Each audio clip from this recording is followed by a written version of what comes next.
Hello, my name is Eric Malinowski, and for my midterm presentation, I chose to do dress as a part of nonverbal communication. First, let's start by defining nonverbal communication. Nonverbal communication is communication without words and is all types of communication that doesn't involve the exchange of words. Facial expression, clothes, walk, body posture, skin color, hairstyle, touch, distance, time management, and body language are all examples of nonverbal communication. The main form of nonverbal communication that I'm going to focus on is clothing or dress.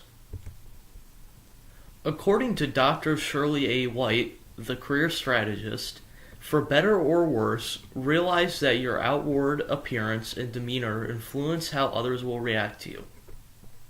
According to the textbook, clothing can be used in many forms to express oneself. Clothing can be used as protection for sports. Clothing can also help to explain one's culture and express what their beliefs are. Clothing can also be used as a form of expression. Clothing can also help you make judgments about other people. Clothing has even given some college students the ability to understand what their college professor will be like even before they get into the classroom with websites such as Rate My Teacher or Rate My Professor. Jewelry, piercings, or tattoos can even tell others a lot about a person. The way one even wears their hair can also help communicate what they are like. Clothing can even influence the way one person acts. It has even been shown that people dressed casually tend to act more informally. Dr. Shirley A. White states that around 90% of what people remember about an encounter is related to nonverbal communication, and a large portion of that is on your appearance and demeanor. When people first meet, they immediately begin making judgments about each other based on appearance alone. In most cases, people make a decision about a stranger in less time it takes to blink an eye. Your dress conveys nonverbal clues about your personality, education, background, financial status, and credibility. These clues can break down barriers and launch careers, or create barriers and hamper careers.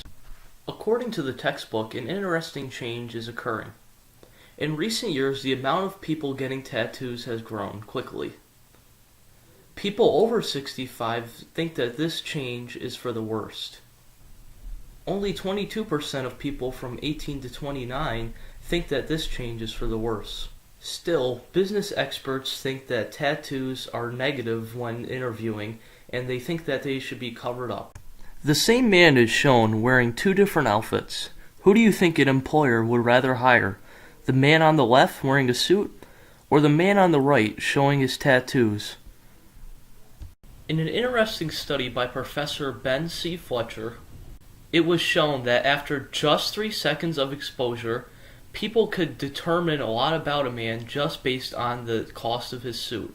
When people saw the man with the more expensive suit, they thought that he was more confident, successful, flexible, and earned more money.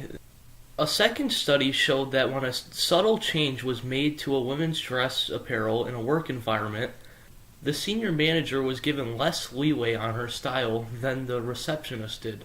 This showed that even subtle changes to clothing style can contribute toward negative impressions of the competence of women who hold higher status positions. A current example is shown by the same man wearing two different t-shirts. One t-shirt supports Donald Trump for president, and the other supports Hillary Clinton.